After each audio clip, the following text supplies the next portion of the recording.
নমস্কার, আয়ুরিশ্বের nature care and কিওরের live ফোনের অনুষ্ঠানে সকল দর্শক বন্ধুদের অনেক অনেক স্বাগত। আবার কিন্তু আমরা লাইভে চলে এসেছি, সরাসরি আপনারা কথা বলতে পারছেন। শরীর স্বাস্থ্য সম্পর্কিত বিভিন্ন জিজ্ঞাসা নিয়ে আমাদের একটা আলোচনা হয়। সেই আলোচনার মাধ্যমে কিভাবে একটা পার্মানেন্ট সলিউশন পাওয়া যায়, কিভাবে ভালো থাকা যায়, সুস্থ থাকা যায় আয়ুর্বেদ চিকিৎসার মাধ্যমে। অবশ্যই সুস্থ সবল সতেজ জীবন তো সবাই চায়, আর সেইভাবে আয়ুর্বেদ চিকিৎসা আমরা কতটা সেটাকে আমরা ইনটেক করে কতটা আমরা ভালো আছি, কতটা সুস্থ আছি, কতটা আমরা বেনিফিটেড, সে বিষয়ে তো আমরা জানবই। তার কারণ আমাদের সঙ্গে উপস্থিত থাকেন CMO chief medical officer doctor Suman খা রয়েছেন। আমাদের প্রত্যেক দিনে বিভিন্ন আলোচনা থাকে, টপিক থাকে, যেগুলো কিন্তু আপনারা সেই আলোচনার মাধ্যমে অনেকটাই আগে থেকে অ্যাওয়ার হচ্ছেন, সচেতন হচ্ছেন। তার কারণ আমাদের অনুষ্ঠানটা একেবারে সচেতনমূলক অনুষ্ঠান। কিভাবে আয়ুর্বেদ চিকিৎসার মাধ্যমে আমরা ভালো থাকব, আয়ুর্বেদ চিকিৎসা একটি প্রাচীন চিকিৎসা, সেটিকে কাজে লাগিয়ে আমরা কিভাবে একেবারে প্রপার ডায়াগনোসিস, প্রপার ট্রিটমেন্টের মাধ্যমে আমরা ভালো থাকবো। নিশ্চয়ই আমাদের আলোচনা তো থাকবেই, আমরা আলোচনা রাখবো। আজকের যে আলোচনাটি আমরা রেখেছি, লিভার সংক্রান্ত আলোচনা থাকবে, আমাদের একটি গুরুত্বপূর্ণ অর্গান। এছাড়া আপনাদের জিজ্ঞাসা, অন্যান্য জিজ্ঞাসাও যদি থাকে শরীর স্বাস্থ্য সম্পর্কিত, এছাড়া কেউ যদি কোনো শারীরিক বা মানসিকভাবেও যদি কেউ বিধ্বস্ত হয়ে থাকেন, আপনারা ফোন করতে পারেন। সেই সমস্যার কিভাবে একটা সলিউশন পাওয়া যায় ডাক্তারবাবু নিশ্চয়ই প্রপার অ্যাডভাইস দেবেন এবং আমাদের অনুষ্ঠানকে আমরা এগিয়ে নিয়ে যাবো। আমাদের সঙ্গে রয়েছেন ডক্টর সুমন খা। ডাক্তারবাবু, স্বাগত আপনাকে অনুষ্ঠানে। নমস্কার ডাক্তারবাবু, আমাদের প্রত্যেক দিনই তো একটা আলোচনা থাকে, টপিক থাকে যে শরীর স্বাস্থ্য সম্পর্কিত আয়ুর্বেদ চিকিৎসার মাধ্যমে আমরা কতটা ভালো থাকবো। প্রথমে আমরা একটু জানবো, আমরা আয়ুর্বেদ চিকিৎসাকে প্রয়োগ করে বা আয়ুর্বেদ চিকিৎসার দ্বারা আমরা কতটা বেনিফিটেড। আগে প্রথম আমাদের এই জিজ্ঞাসা থাকবে, তারপরে তো আমরা একটা টপিক নিয়ে আলোচনায় থাকবো। দেখুন, আয়ুর্বেদ ব্যাপারটার মধ্যে আমাদের একটা অনেক চিকিৎসা আছে, তো এটাকে আমরা অ্যাকচুয়ালি 8 ভাগে ভাগ করেছি। আমাদের এই জন্য বলা হয় যে অষ্টাঙ্গ আয়ুর্বেদ। এই কথাটার মধ্যে একটা লুকিয়ে আছে যে 8টা ডিপার্টমেন্টে ভাগ আছে। যেমন একটা মডার্ন ট্রিটমেন্টে ভাগ থাকে, যে আপনার ধরুন জেনারেল মেডিসিন হোক, বা আপনার ধরুন সার্জারি হোক, বা আপনার পেডিয়াট্রিক্স, অবস গাইনি ভাগ থাকে। সেরকম আমাদের না 8টা ভাগ আছে টোটাল, মানে ওইটাকে নিয়ে আমরা বলি অষ্টাঙ্গ। তো যেমন জেনারেল মেডিসিন আছে, সেটাকে আমরা আমাদের ভাষায় বলি কায়া চিকিৎসা।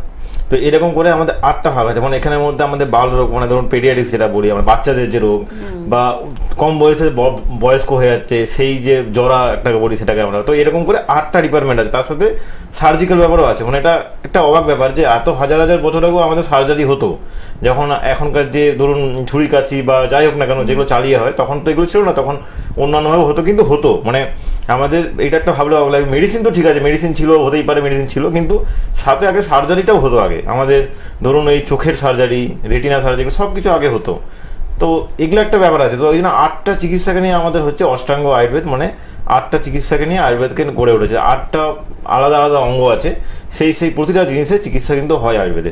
তো এটা অনেকে জানেন, অনেকে ভাবেন যে অনেকেই বলেন ফোন করে যে আচ্ছা বাচ্চাদের চিকিৎসা আয়ুর্বেদ হবে, কেন হবে না? বাচ্চাদের চিকিৎসা হবে। বাচ্চাদেরটা আপনারা ইংলিশে বলছেন পেডিয়াট্রিক্স, আমরা বলি বাল রোগ চিকিৎসা। মানে বাল রোগ মানে বাচ্চাদের চিকিৎসা। তো যেমন স্ত্রী প্রসূতি রোগ, মানে যেটাকে অবস গাইনি বলি, সেই চিকিৎসাও আছে। এমনকি চোখের চিকিৎসা আছে, নাকের চিকিৎসা, কান, গলা, সব কিছুর চিকিৎসা আছে। শুধু আমাদের জানা নেই যে কিসের চিকিৎসা আছে। তো আয়ুর্বেদ চিকিৎসা কিন্তু ফার্স্টেই শুধু মানে চিকিৎসা বলে যে আমি আপনাকে 3-4টে মেডিসিন দিলাম, আপনি খেলেন, আপনি ভালো হয়ে গেলেন, বা আপনি আবার এলেন, একটা কিছু বললাম, এটা না। আয়ুর্বেদ চিকিৎসা কিন্তু আপনি চিকিৎসা মানে ওরকম মেডিসিন না খেয়েও আপনি ভালো থাকতে পারবেন, যদি আপনি দিনচর্যা ঋতুচর্যা মেনটেন করে। এবার দিনচর্যা কি মানে ডেইলি রেজিমেন্ট, মানে আপনি সকালে ঘুম থেকে ওঠা থেকে একদম রাত্রে ঘুমানো অবধি আমি কী কী করছেন, কোনভাবে আছেন, সেটা কিন্তু আপনার একটা ডেইলি লাইফ। যেটা আমি ছোটোবেলাতে আমাদের বাড়িতে বড়রা বলতো যে আপনার সকাল থেকে উঠে একটা সঠিক রুটিনে নিয়ে রাখতে হবে, তাহলে তোমার সারাদিনটা ভালো যাবে। তো এইটা নিয়ে দিনচর্যা মানে সবাইকে, এটা বাচ্চাদের না, সবারই করা উচিত। সকালে একদম ঘুম থেকে ওঠা থেকে রাত্রে শুতে যাওয়া অবধি আপনার যা ডেইলি রুটিনে থাকবে, সেটা হচ্ছে ডেইলি রেজিমেন্ট, যেটাকে আমরা বলি দিনচর্যা। একটা গেল। আরেকটা ঋতুচর্যা, মানে আপনার ধরুন আমাদের 6টা ঋতু আছে, শীত, গ্রীষ্ম, বর্ষা, হেমন্ত, বসন্ত, যে যে ঋতুগুলো আছে। তো এখানে আপনার আছে সিজনাল ট্রিটমেন্ট, মানে আপনি একটা সিজনে একটা কিছু বাড়ে, সেটাকে আপনাকে মেনটেন করতে হবে। যেমন এখন গরমকাল মানে গ্রীষ্মকাল, তো এই সময় আপনাকে কীভাবে থাকতে হবে, এই সময় আপনি কীভাবে থাকবেন, তো এই জিনিসগুলো আপনাকে মেনটেন করতে হবে। তো তাহলে কী হলো, আপনার এই দিনচর্যা, ঋতুচর্যা, এগুলো যদি প্রপারলি মেনটেন করতে পারেন, তাহলে হয়তো আপনাকে আমাদের কোনো আয়ুর্বেদিক মেডিসিন লাগবেই না। শরীর চর্চা করুন, দিনচর্যা মেনটেন করুন, আপনি ভালো থাকবেন এমনিতেই। অবশ্যই ডাক্তারবাবু, আমরা আলোচনা ফিরবো। তার আগে একজন বন্ধু রয়েছে। নমস্কার, কে আছেন সঙ্গে? নমস্কার, আমি বীরভূম থেকে সায়ন দাস বলছি। আচ্ছা, বীরভূম থেকে সায়ন দাস, বলুন সায়ন, কি সমস্যা? সমস্যা ডাক্তারবাবু, আমার বহুদিন ধরে মানে দেখছি কোমরে হঠাৎ হঠাৎ করে ব্যথা। কোমরে ব্যথা। আচ্ছা, বয়স কত? বয়স 36। 30। আর কোথা থেকে ফোন করছেন? বীরভূম। বীরভূম থেকে। শুনুন ডাক্তারবাবু বলছেন। আচ্ছা, শুধু কি কোমরে ব্যথা হয় না আপনার আরো কোথাও ব্যথা হয়, মানে হাঁটুতে বা কোথাও ব্যথা হয়? আপনার কি শুধু কোমরে ব্যথা হয়? হ্যাঁ, কোমরে ব্যথা হয়। আচ্ছা, আপনার ওয়েট কত আছে? ওয়েট আমার 65 মতন হবে। মানে ঠিকঠাক, মানে আপনি বেশি মোটা নন বা বেশি ইয়ে নন, তাই তো? ঠিকঠাক না হয়ে না যায়। না, মিডিয়াম। আপনি কাজ করেন কি সারাদিন বসে, মানে বাড়িতে না অফিসে গিয়ে কাজ করতে হয়? না না, অফিসিয়ালি কাজ করি, বসেই কাজ করি। বসেই কাজ করতে হয়। এক্সারসাইজ করা হয় সকালে ঘুম থেকে উঠে বা বিকেল বেলা বা সন্ধ্যের দিকে হাঁটা চলা কিছু করা হয়? সেরকম হয় না, তবুও মাঝে মধ্যে করি, যখন হয় করি, নাহলে সেরকম করা হয় না। কিন্তু মানে কোমরের দিকেও দেখা হয়, আবার পিছনের যে অপর সাইডে একটু যে আঁচড়াটা আছে ওই দিকেও একটু ব্যথাটা হয়। আচ্ছা, বাইক চালান নাকি? খুব খুব বাইক চালানো? চালাই। হ্যাঁ, দেখুন বলছি আমি কি হয়েছে। আপনার পেটের সমস্যা আছে কি? একবার লাস্ট বলুন। পেটের সমস্যা আছে? পেটে? হ্যাঁ, পেট মানে পেট পরিষ্কার হয়? বুঝতে পারছি না। পেটের সমস্যা আছে, পেট পরিষ্কার হয়, মানে পটি রেগুলার হয়? না না না, অতটা ক্লিয়ার হয় না। ক্লিয়ার হয় না, ঠিক আছে আমি বলছি, আপনি শুনুন। দেখুন, আছে। আপনি যে সমস্যাগুলো বললেন এগুলো একটা সমস্যা, কিন্তু একটা কারণ হচ্ছে আপনার পেট মানে পটি আপনার ক্লিয়ার হয় না, মানে আপনার পেটের সমস্যা আছে। তো আপনি আছে একটু। হ্যাঁ, আপনি ওটা থেকে আমি বলছি, শুনুন এবার আপনি। তো আপনার যে পেটের সমস্যা আছে, আপনি কি করবেন, এই গরমে একটু জলটা বেশি করে খাবেন, ঠিক আছে?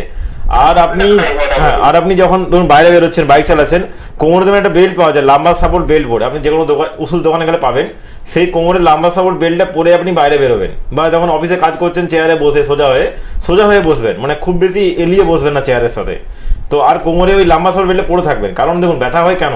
আজকে আমাদের কোমরে ভার্টিব্রা আছে, আপনার কোমরে যে মানে লাম্বা রিজন আছে, 12টা ভার্টিব্রা আছে, মানে ছোটো ছোটো একটা বেল্টের মতো আপনার কোমরে আছে।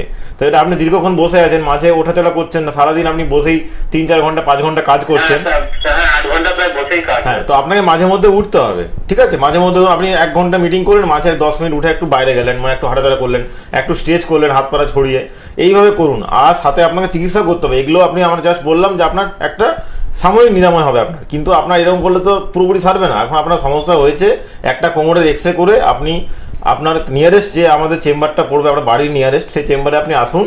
এক্সরে রিপোর্টটা দেখে আমরা একটা ট্রিটমেন্ট করবো। আপনার এটা যেহেতু আপনার ওয়েট বেশি নয়, আপনার অন্য কোনো সমস্যা নেই, 2-3 মাসের মধ্যে আপনি সুস্থ হয়ে যাবেন। তারপরে যেটা বললাম আপনাকে, যে আপনি একটা কোমরে বেল্ট পরবেন, আর মাঝে মধ্যে ওঠাচলা করবেন, আর সকালে পারলে একটু এক্সারসাইজ করবেন। এক্সারসাইজটা কিন্তু খুব দরকার। এক্সারসাইজ যদি আপনি না করেন, তাহলে কিন্তু আপনার সমস্যা কিন্তু কোনোদিনও পুরোপুরি নির্মূল হবে না। বুঝতে পেরেছেন? ঠিক ঠিক আছে, ধন্যবাদ। সত্যি এই যে এই সমস্যাগুলো কিন্তু ভীষণ, আমরা প্রথমে গুরুত্ব দিই না, আস্তে আস্তে সেই ব্যথাগুলো বাড়তে বাড়তে একটা খারাপ পজিশনে চলে যায়। ডাক্তারবাবু, আমাদের আজকে একটু আলোচনাটি রেখেছি লিভার সংক্রান্ত আলোচনা। আমাদের একটি গুরুত্বপূর্ণ, আমাদের শরীরে একটি অঙ্গ, প্রত্যেকটা অঙ্গই আমাদের কাছে গুরুত্বপূর্ণ, কিন্তু লিভারের ভূমিকা আমরা শুনবো। তার সিমটমগুলো, লিভারে যদি কোনো সমস্যায় আমরা আসি বা আক্রান্ত হই, তার আগে থেকে কিভাবে আমরা সেটা বুঝবো, বা প্রিভেনশনটাই কি, বা তার ট্রিটমেন্ট কি, আপনি যদি একটু বলেন তার সিমটমসগুলো কি। দেখুন, লিভার হচ্ছে একটা লার্জেস্ট আমাদের বডির মধ্যে one of the most important একটা গ্ল্যান্ড, যেটা বাংলায় হলো যকৃৎ। তো লিভারের কিন্তু গুরুত্ব বলতে গেলে একরকম আমাদের স্টোমাকের থেকেও বেশি, বা আশেপাশে যে ধরুন আমাদের স্প্লিন আছে, প্যানক্রিয়াস, সবার থেকে লিভারের গুরুত্ব বেশি। কারণ আমরা কি জানি যে খাবার খাচ্ছি মানে খাবারটা পেটে যাচ্ছে বা পাকস্থলিতে যাচ্ছে, মানে সেটা স্টোমাকে যাচ্ছে। কিন্তু স্টোমাক ছাড়াও যে আমাদের খাবারটাকে একটা ডাইজেস্ট করতে লিভারের একটা অনবদ্য ভূমিকা আছে, সেটা আমরা জানি না। তো আমরা যদি সেটা না জানি, তাহলে কি হলো, আমরা লিভারে গুরুত্ব দিই না। কিন্তু দেখবেন আর কিছু হলে বলা হয়, আপনার দেখবেন চুল উঠছে বলা হচ্ছে লিভারের দোষ, স্কিন খারাপ হয়েছে বলা হচ্ছে লিভারের দোষ। কেন বলা হচ্ছে? একটা তো সবাই একটা অ্যাওয়ার আছে, এখন জানে জিনিসটা। তো লিভার আমাদের শরীরটাকে পুরোপুরি ভালো রাখতে সাহায্য করে, সেই জন্য লিভারটাকে আমাদের ভালো রাখতে হবে। মানে আমরা বলি পেট ভালো রাখুন, পেটের মধ্যেই লিভারই আছে। তো পেট মানে পাকস্থলী না, পেট মানে লিভার, পাকস্থলী মানে স্টোমাক, আপনার স্প্লিন, প্যানক্রিয়াস, সমস্ত কিছুকে আপনাকে ভালো রাখার জন্য ভালোভাবে খাওয়া দাওয়া করতে হবে। আমি আলোচনায় আসছি, ফোন এসছে একটা। হ্যাঁ, আরেকজন বন্ধু রয়েছে। নমস্কার, কে আছেন সঙ্গে? নমস্কার। হ্যাঁ নমস্কার, বলুন। আচ্ছা, আলিপুরদুয়ার। আচ্ছা বলুন, কি সমস্যা? হ্যাঁ বুঝতে পেরেছি, বলুন সমস্যাটা বলুন। সমস্যাটা হচ্ছে আমার মানে অ্যাসিডিটি, গ্যাস, অম্বল, এই সমস্যা। মানে আমি এই সমস্যাটি বলতে পারছি না। আচ্ছা, বয়স কত আপনার? এজ কত? আগে চাটা বেশি, এখন আমার বয়সটা 50। আচ্ছা মানে চা চা খাই বলে আমার এই সমস্যাটা খুব হচ্ছে। আচ্ছা। আপনার বয়স কত? 50। বয়স 50। 50।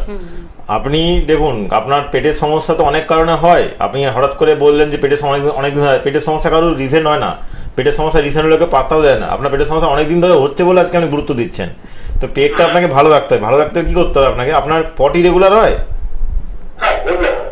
আচ্ছা, ঠিক আছে। দেখুন, এবার পেট ভালো রাখতে হলে কি করতে হবে? পেটকে ঠান্ডা রাখতে হবে। এখন ধরুন যে গরমকাল চলছে, সে আপনি আলিপুরদুয়ারে আছেন বা যেখানে আছেন না কেন, গরমকাল চলছে, আপনাকে ঘন ঘন জল খেতে হবে। রাত্রে হালকা 1 গ্লাস গরম জল হালকা করে গরম করে আপনাকে খেতে হবে। সকালে ঘুম থেকে উঠে আপনাকে 1 গ্লাস হালকা গরম জল খেতে হবে, এটা মাস্ট। তারপরে আপনাকে খাওয়া দাওয়ার মধ্যে একটা সকালে খাই। হ্যাঁ, রাত্রেও খাওয়ার চেষ্টা করুন। আর সারাদিনে খাওয়ার যে টাইমটা আপনার আছে, টাইম টেবিলটা ঠিক রাখুন। যেটা বললাম একটা দিনচর্যা, মানে আপনার সারাদিনে ধরুন লাঞ্চ করছেন আপনি দুপুর 12টা থেকে 2টোর মধ্যে, তো সেটাকে ফিক্স রাখার চেষ্টা করুন। মাঝে মধ্যে একটা এদিক ওদিক হতে পারে, কিন্তু আপনি রেগুলার যদি কখনো 12টা, কখনো 2টো, কখনো বিকেল 4টায় লাঞ্চ করছেন, তাহলে কিন্তু আপনার এই পেটের সমস্যা কখনো ঠিক হবে না। আরেকটা করুন, আপনি বাইরে খাবারটাকে একটু অ্যাভয়েড করুন। মানে আপনি বাইরে খাবার খেলেও সেটা সঠিক সময় খান। ধরুন আপনি বাইরে খাবার খাচ্ছেন সন্ধ্যে 7টার সময়, সেটা না করে আপনি বিকেল 4টা থেকে 6টার মধ্যে খাওয়ার চেষ্টা করুন। তাহলে কি হলো, বাইরে খাবারটা খাওয়ার পরেও আপনার পেটের মধ্যে একটা মানে ডাইজেশনের একটা জায়গা থাকবে যে রাতে আপনি ডিনারটা ঘরে করতে পারবেন।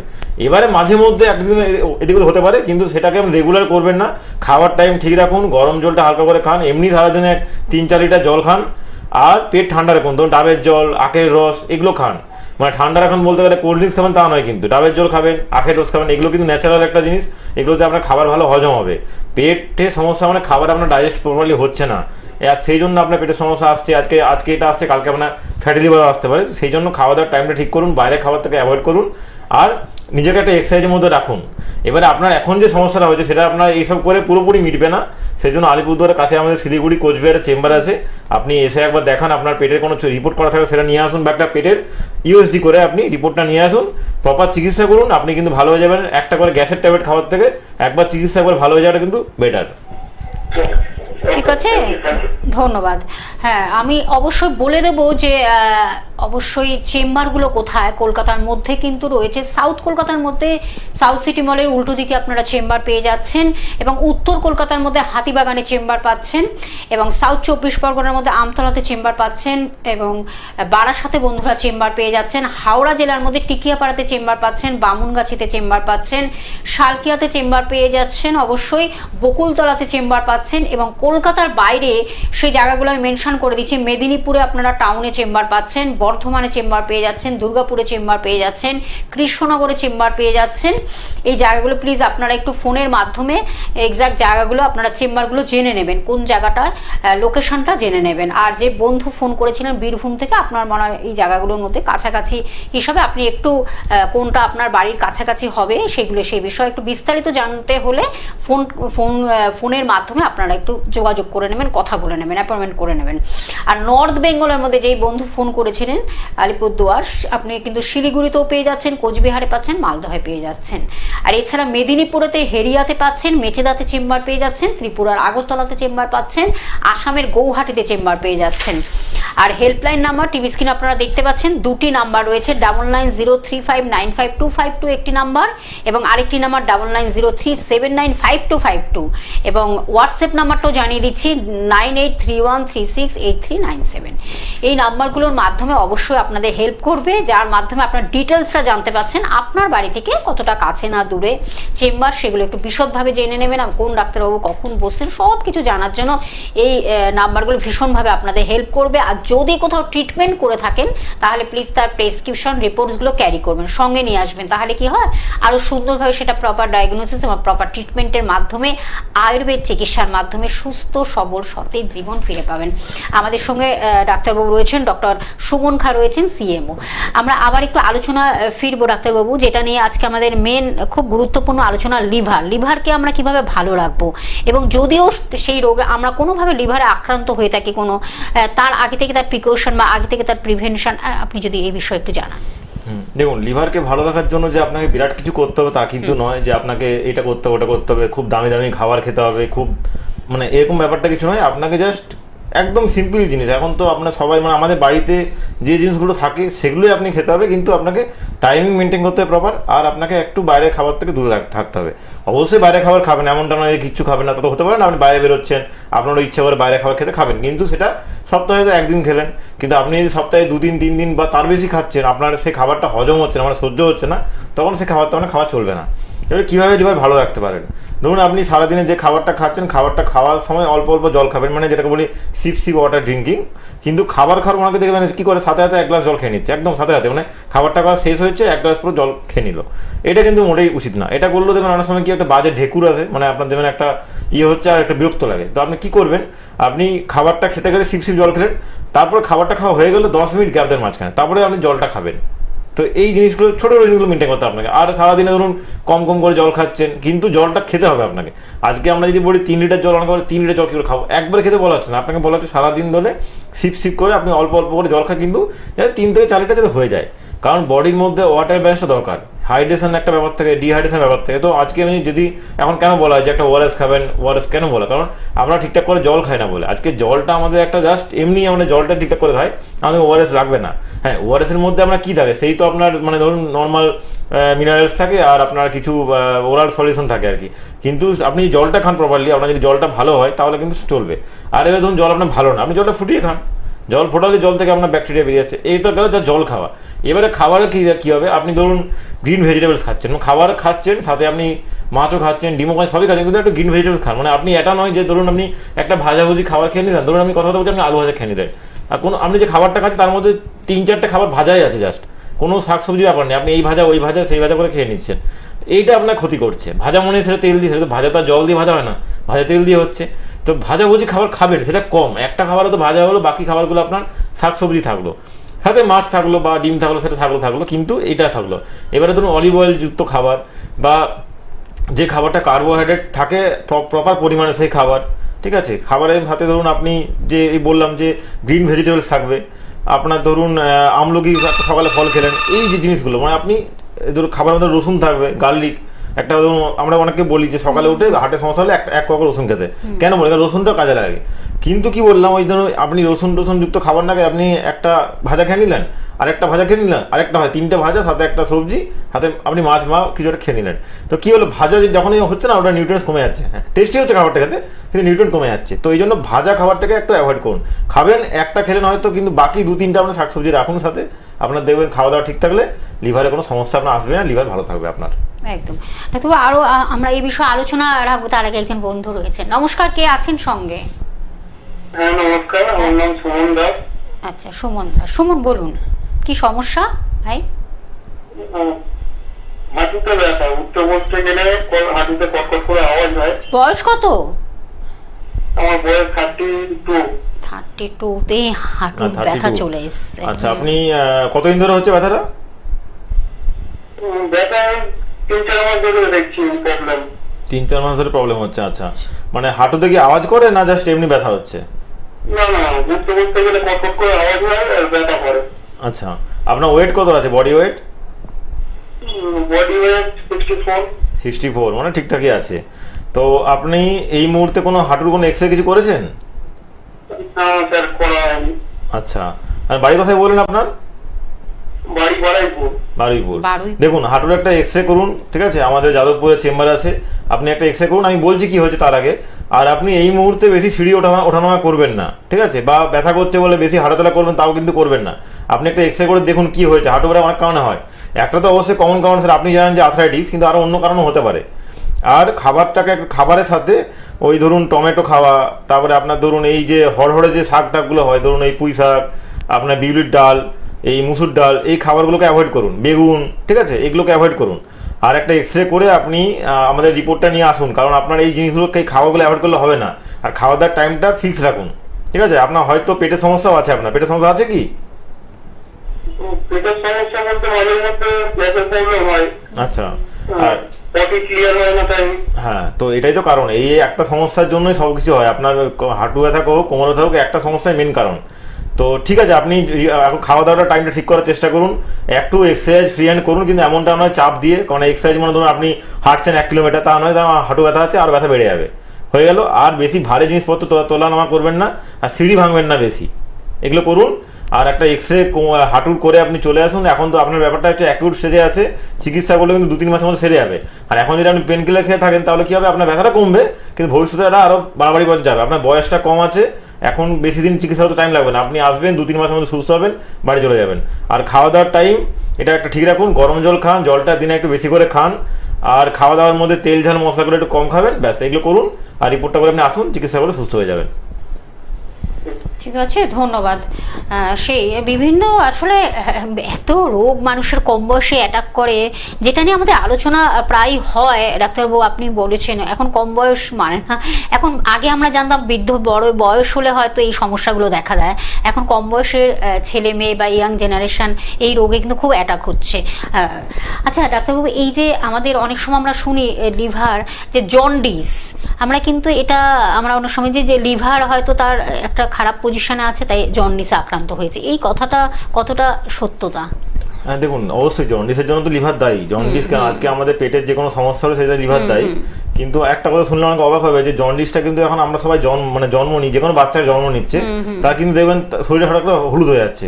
তো সেই যেটা হয় জন্ডিস, সেটা নিউনেটাল জন্ডিস, সেটা কিন্তু দরকার। মানে এখন যে জন্ডিসটা ক্ষতি করছে সেই জন্ডিসটা আপনার জন্মানোর পরেই একদম মুহূর্তে যে জন্ডিসটা হয়, যেটাকে আপনি দেখুন সার্চ করে দেখতে পারেন যে নিউনেটাল জন্ডিস, এটা কাজে লাগে, তখন আপনার লিভারটা ডেভেলপ হচ্ছে। কিন্তু আপনার বয়সকালে যখন লিভারে দেখবেন জন্ডিস হচ্ছে, মানে কি আপনার বিলিরুবিন বেড়ে যাচ্ছে, বিলিরুবিন নর্মাল রেঞ্জ থেকে 1.2 এর মধ্যে, আপনার যখন 1.2 থেকে বেশি হয়ে যাচ্ছে তখন দেখবেন আপনার শরীর হলুদ হয়ে যাচ্ছে, এমনকি চোখের পাতাও হলুদ হয়ে যাচ্ছে, হাতের নখ পর্যন্ত হলুদ হয়ে যাচ্ছে, সাথে আপনার বমি হচ্ছে, খেতে পাচ্ছেন না, শরীর একদম দুর্বল, মানে শরীর ভেঙে যাচ্ছে, বডিতে হিমোগ্লোবিনও কমে যাচ্ছে।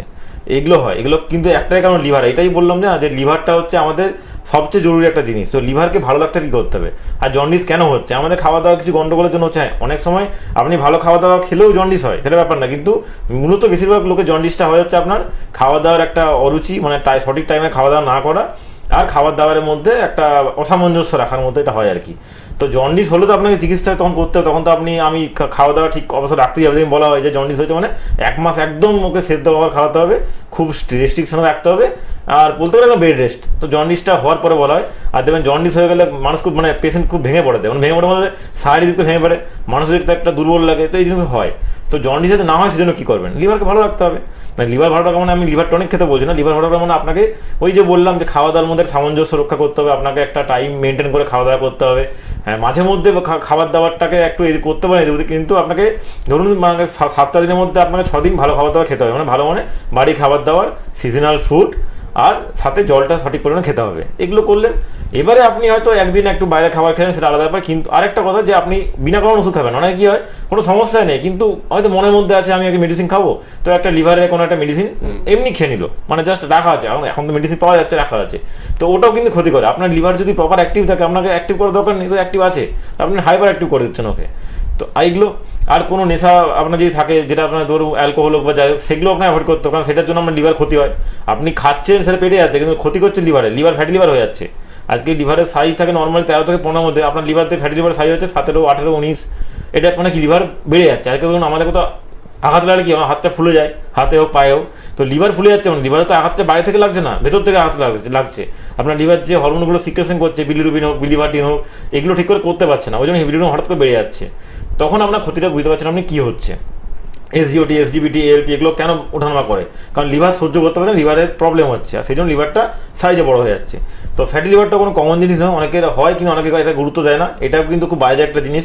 ফ্যাটি লিভার মানে আপনার লিভারটা সাইজে বড় হয়ে যাচ্ছে, আপনার লিভার ঠিক করে ডাইজেস্ট করতে পারছে না, আপনার প্রবলেম হবে, এমনকি আপনার জন্ডিসও হতে পারে, সাথে আপনার ভবিষ্যতে গ্রেড 3 লিভার চলে গেলে আপনার লিভার সিরোসিস বা লিভারের ফাইব্রোসিসও হতে পারে, এরকম মারাত্মক একটা জিনিস, মানে লিভার ক্যান্সার বলতে গেলে এরকম।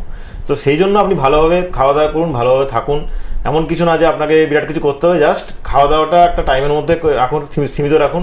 আর শাকসবজিটা যে খাবেন সেটা আপনি টাটকা খাবেন, মানে একদম বাসি শাকসবজি খাবেন না, বাসি খাবার দাবার খাবেন না, এগুলো করুন। এমনি ভালো থাকবেন, আর পেটকে ঠান্ডা রাখার চেষ্টা করুন। মানে গরমকালে এখন কি হয় আমাদের, ধরুন গরমকালেও আমরা দেখবেন অনেকে এই গরমে দেখবেন তেলে ভাজা খাবার খাচ্ছে, করছে, তো এগুলোকে অ্যাভয়েড করতে হবে। গরমকালে আপনি কেন খাবেন? কারণ গরমকালে আপনার ক্ষতি করছে ওটা। আপনি সেই মুহূর্তে ডাবের জল খান, আখের রস খান, আপনার শরীর ভালো থাকবে। এগুলো করুন, লিভার ভালো থাকবে। একদম। ডাক্তারবাবু, আমাদের জিজ্ঞাসা আরো অনেক রয়েছে এই বিষয়ে, লিভার সংক্রান্ত। একজন বন্ধু রয়েছেন, আমি ফোনটা নিয়ে নিচ্ছি।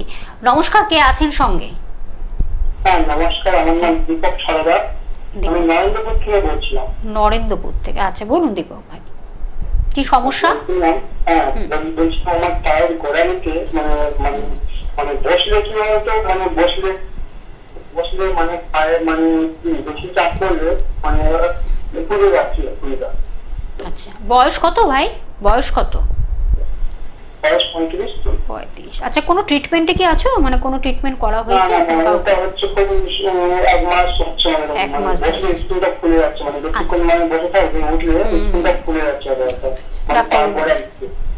কোন জায়গাটা ফুলছে? গোড়ালিটা? হ্যাঁ, মানে গোড়ালি মানে চাপ পাইবে।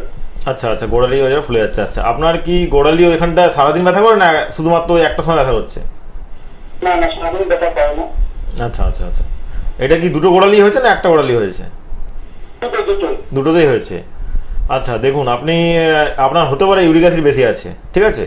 একটা ইউরিক অ্যাসিড টেস্ট করুন আপনি আগে, ঠিক আছে? আর আপনি যে জুতো পরছেন, জুতোটা একটু নরম সোলের জুতো দেখবেন, ডক্টর শু পাওয়া যায়, একটু মোটা সোলের যে জুতোগুলো হয় সেগুলো পরে হাঁটাচলা করুন, খালি পায়ে বেশি হাঁটাচলা করবেন না। আর আপনি একটা ব্লাড টেস্ট করুন, ইউরিক অ্যাসিডের টেস্ট করুন একটা। আর তারপরেও আরেকটা আপনি এক্সরে করে নিন, দুটো অ্যাঙ্গেল, যেমন দুটো আমার হাঁটু গোড়ালিটা এক্সরে করে নিন।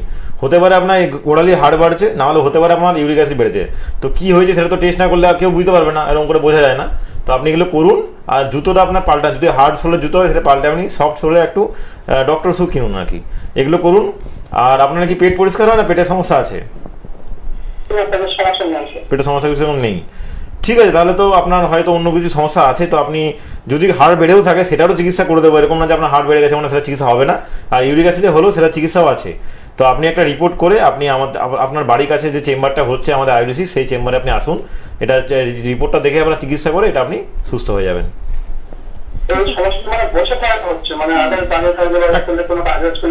না ঠিক আছে, এটা দেখুন, ওই তো ওটাই বললাম যে কিছু একটা কারণে হচ্ছে, হতেই পারে সমস্যা। সমস্যা তো আমি এই জন্য বললাম একটা ব্লাড, একটা ইউরিক অ্যাসিড টেস্ট করুন, একটা এক্সরে করুন, এগুলো করে আপনি আসুন।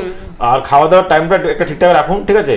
আপনি যদি ঠিকঠাক করে নিজেকে মেনটেন করেন তাহলে কোনো কারণে হবে না, সেটা এমনি ঠিক হয়ে যাবে। কিন্তু কি হয়েছে সেটা জানতে হবে আর কি, মানে আপনি সুস্থ আছেন বা টুকটাক সমস্যা যেটা জেনে চিকিৎসা করতে হবে, বুঝতে পারলেন কি বললাম? তো একটা রিপোর্টটা করে আপনি আসুন, তাহলে আপনার একদম মধ্যে জিনিসটা সেরে যাবে কি হয়েছে। কিন্তু আপনি বিনা কারণে না জেনে পেন কিলার খাবেন না আর কি, এটাই আমি আপনাকে বলতে চাইছি। রিপোর্ট বেস একেবারে যেটাকে ট্রিটমেন্ট বলা হয়, সেটাই অবশ্যই। তার জন্য কিন্তু এই রিপোর্টগুলো আনতে হবে এবং এক্সরে রিপোর্ট যেটা ডাক্তারবাবু বলে দিলেন, তারপরে কিন্তু তার ট্রিটমেন্টটা শুরু হবে। প্রপার ডায়াগনোসিস, প্রপার ট্রিটমেন্টটা পাচ্ছেন। আমি একটু আবার বলে দিচ্ছি, চেম্বারগুলো বলে দিচ্ছি, যেটা কিন্তু আপনারা সাউথ সিটি মলের উল্টো দিকে সাউথ কলকাতার মধ্যে আপনারা কিন্তু চেম্বার পেয়ে যাচ্ছেন। উত্তর কলকাতার মধ্যে হাতিবাগানে বন্ধুরা চেম্বার পাচ্ছেন। সাউথ 24 পরগনার মধ্যে আমতলাতে চেম্বার পেয়ে যাচ্ছেন। বারাসাতে চেম্বার পেয়ে যাচ্ছেন। হাওড়া জেলার মধ্যে টিকিয়াপাড়াতে চেম্বার পাচ্ছেন। বামুনগাছিতে চেম্বার পেয়ে যাচ্ছেন। শালকিয়াতে চেম্বার পেয়ে যাচ্ছেন। বকুলতলাতে চেম্বার পাচ্ছেন। কলকাতার বাইরে যেটা কিন্তু মেদিনীপুর টাউনে যেমন চেম্বার পেয়ে যাচ্ছেন, তেমন বর্ধমানেও চেম্বার পাচ্ছেন। দুর্গাপুরে চেম্বার পেয়ে যাচ্ছেন। কৃষ্ণনগরে চেম্বার পেয়ে যাচ্ছেন। নর্থ বেঙ্গলের মধ্যে যেটা হলো উত্তরবঙ্গের মধ্যে শিলিগুড়িতে চেম্বার পাচ্ছেন। কোচবিহারে চেম্বার পাচ্ছেন। মালদহে চেম্বার পেয়ে যাচ্ছেন এবং মেদিনীপুরে হেরিয়াতে চেম্বার পাচ্ছেন। মেচেদাতেও বন্ধুরা চেম্বার পেয়ে যাচ্ছেন। ত্রিপুরার আগরতলাতে চেম্বার পেয়ে যাচ্ছেন। আসামের গৌহাটিতে বন্ধুরা চেম্বার পাচ্ছেন। হেল্পলাইন নাম্বার দেখুন টিভি স্ক্রিনে দুটি নাম্বার রয়েছে, আপনারা প্লিজ নোট ডাউন করুন, লিখে রাখুন। 9903595252 একটি নাম্বার এবং আরেকটি নাম্বার 9903795252 এবং হোয়াটসঅ্যাপ নাম্বারটাও জানিয়ে দিচ্ছি 9831368397। এই তিনটি নাম্বারের মাধ্যমে প্লিজ আপনারা অ্যাপয়েন্টমেন্ট করবেন এবং লোকেশনটা জানবেন, কোন আপনার বাড়ি থেকে চেম্বার কতটা কাছে না দূরে, এক্সাক্ট সব কিছু জানার জন্য এই নাম্বারগুলো ভীষণভাবে আপনাদের হেল্প করবে।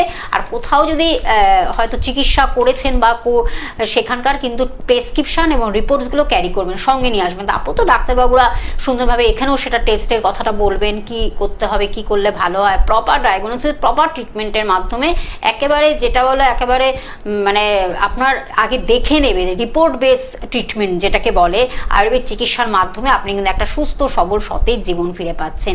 একদম প্রপার গাইডেন্স যেমন পাচ্ছেন, তার সঙ্গে প্রপার ট্রিটমেন্ট, ডায়াগনোসিস সব কিছু পেয়ে কিন্তু আপনি একটা সুন্দর রেজাল্ট পাচ্ছেন। ডাক্তারবাবু, আমরা প্রায় শেষ প্রান্তে চলে এসেছি, আবার একটু আমরা আলোচনায় ফিরবো। যেটা হলো আপনি বললেন একদম আমাদের সময় শেষ, আর জিজ্ঞাসা রাখছি না, নিশ্চয়ই পরবর্তী লাইভ অনুষ্ঠানে কিন্তু আবার আমরা আরেকটি আলোচনা নিয়ে ফিরে আসবো শরীর স্বাস্থ্য সম্পর্কিত। ডাক্তারবাবু, আপনাকে অসংখ্য ধন্যবাদ জানাই দর্শক বন্ধুদের আমাদের সঙ্গে থাকার জন্য। আজ এই পর্যন্ত।